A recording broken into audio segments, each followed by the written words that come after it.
The war didn't wait for adulthood. It didn't pause for youth.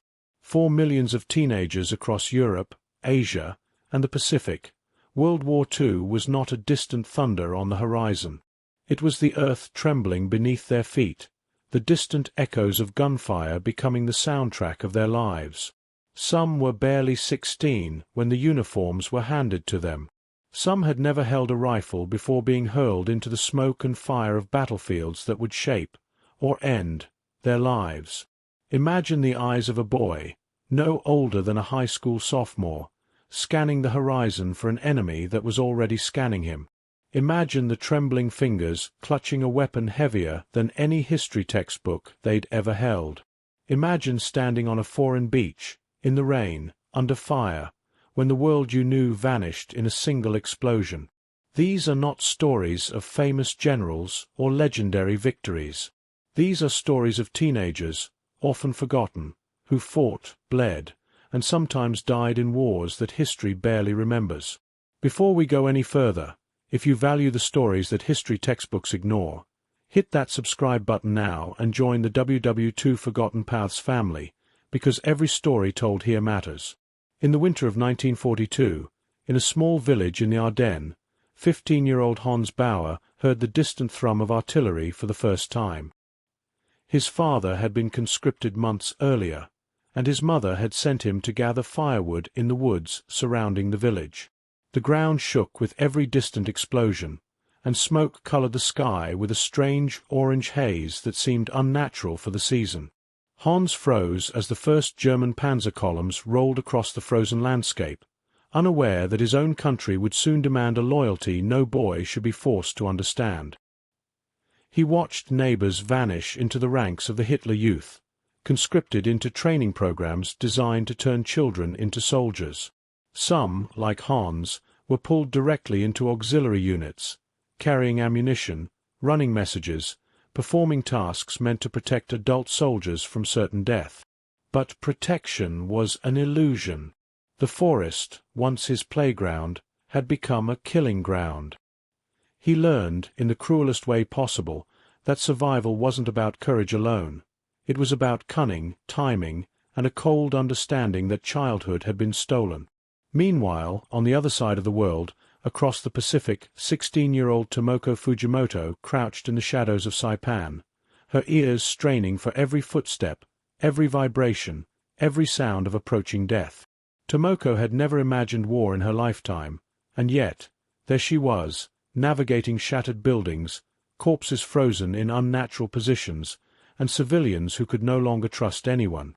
Japanese propaganda had told her she was helping defend her homeland. The reality was far harsher. Starvation, disease, and the deafening roar of naval bombardment filled her days. When she saw the first wave of American troops land, she felt a pang of fear unlike anything she had ever known. At night, she would trace her fingers over the names scratched into walls by those who had died before her, leaving messages to parents, siblings, lovers, anyone who might return to tell the story. Each letter, each carved name, was a plea for memory. She realized that surviving wasn't just about escaping bullets. It was about ensuring the world would remember them, long after the guns had fallen silent. Back in Europe, across the snow-streaked streets of Stalingrad, 12-year-old Mikhail Petrovich had been pressed into service not because of patriotism, but necessity. His father had died in a bombing raid, his older brothers had been conscripted into the Red Army, and he had nowhere else to go. The German offensive tore through neighborhoods like a scythe through wheat. Mikhail carried water and ammunition, sometimes medicating wounded soldiers with the few supplies left over from the retreating hospitals. He had seen men explode from shells, seen friends vanish into mud, seen mothers scream over the bodies of sons. Every day, every hour, he learned what the elderly whispered but never spoke. War does not care who you are. By the time Mikhail's 12th birthday passed unnoticed in a ruined building, he had already become a soldier, in ways more permanent than any certificate or medal could signify. And yet, despite the overwhelming horror, teenagers were also capable of extraordinary bravery. In the Italian campaign, 14-year-old Pietro Rossi, navigated the ruins of Naples to deliver critical messages from Allied informants to resistance fighters hiding in the countryside. The Germans had issued shoot-on-sight orders for anyone suspected of aiding the enemy. Pietro moved through the city like a ghost, slipping through alleyways, hiding in abandoned buildings, and sometimes lying among the dead to avoid patrols. One misstep could mean death, but Pietro pressed forward because the mission wasn't about glory. It was about saving lives, about ensuring that even in the darkest corners of war, hope could persist. When he finally handed over a message detailing German positions along the coast, it would allow a small Allied unit to avoid ambush and survive, an act invisible in textbooks, yet monumental to those it saved.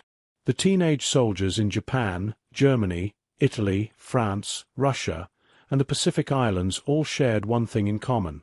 They were underestimated. They were dismissed as children, as inexperienced, as incapable of making a difference. And yet, countless accounts tell us otherwise. Some, like Hans Bauer, later joined guerrilla units, sabotaging trains, communicating intelligence, and turning their youth into an advantage.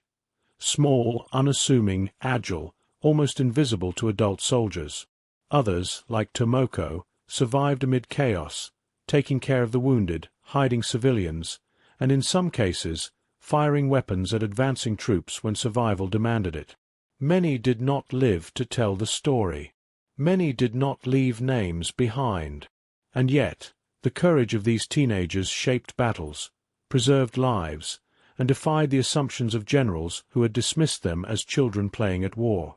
Consider the story of 19-year-old William "Billy" Thompson, who was drafted into the United States Army at the age of 17. Sent to the front lines of Normandy after D-Day, he faced mortars, machine guns, and the stench of death that hung over the hedgerows. On his first night, he witnessed an entire squad wiped out by artillery, leaving him as the sole survivor. He carried the bodies of fallen comrades to shallow graves, all while dodging enemy fire and trying to maintain the courage that would keep him alive. When asked years later how he survived, he said, "I didn't think about being scared. I thought about doing what I had to do." Billy's story, like so many others, reminds us that heroism is not the absence of fear. It is the ability to act despite it. And then there are the voices that never made it to history books. The teenage nurses, medics, and couriers whose uniforms were too small for their growing bodies, but whose hearts were vast with courage. They witnessed death on unimaginable scales, held the hands of soldiers in their last moments, and carried vital intelligence across front lines. Their diaries, often hidden, reveal thoughts far beyond their years: fear, determination, grief, and an understanding that their generation's childhood had been stolen by the ambitions of older men. Yet they adapted, improvised, and survived. Some would go on to tell their stories decades later, ensuring that the youth who fought in shadows were remembered alongside those whose names filled monuments.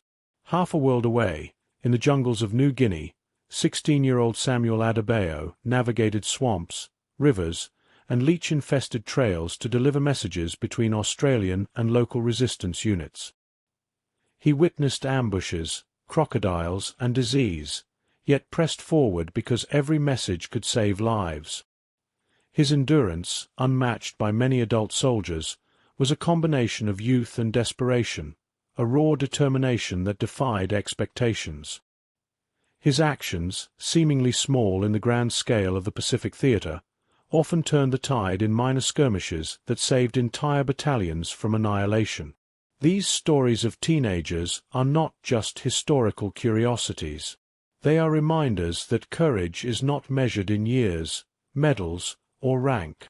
It is measured in choices, moment to moment, heartbeat to heartbeat, under impossible odds.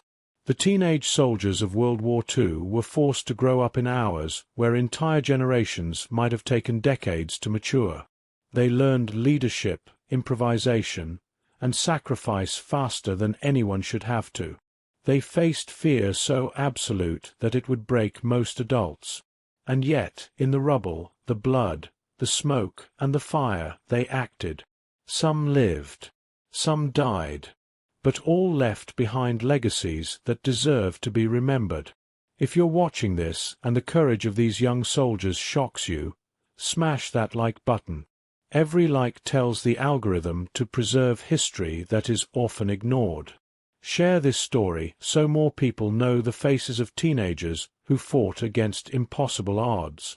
Comment below. If you were a teenager in those times, facing machine guns, shells, starvation, and death, would you have survived? Would you have fought? Or would fear have overwhelmed you? Your thoughts matter. As we close this chapter, remember that history is not just names and dates. History is moments, often unseen, in which young hands did what older minds thought impossible.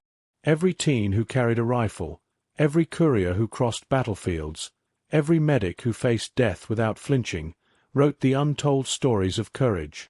And it is our duty decades later to remember them, not as children, not as civilians, but as soldiers, as heroes, as survivors. Next week on WW2 Forgotten Paths, we will uncover the story of another forgotten youth, a 17-year-old resistance fighter in occupied France whose actions saved hundreds of lives but whose name remains unknown.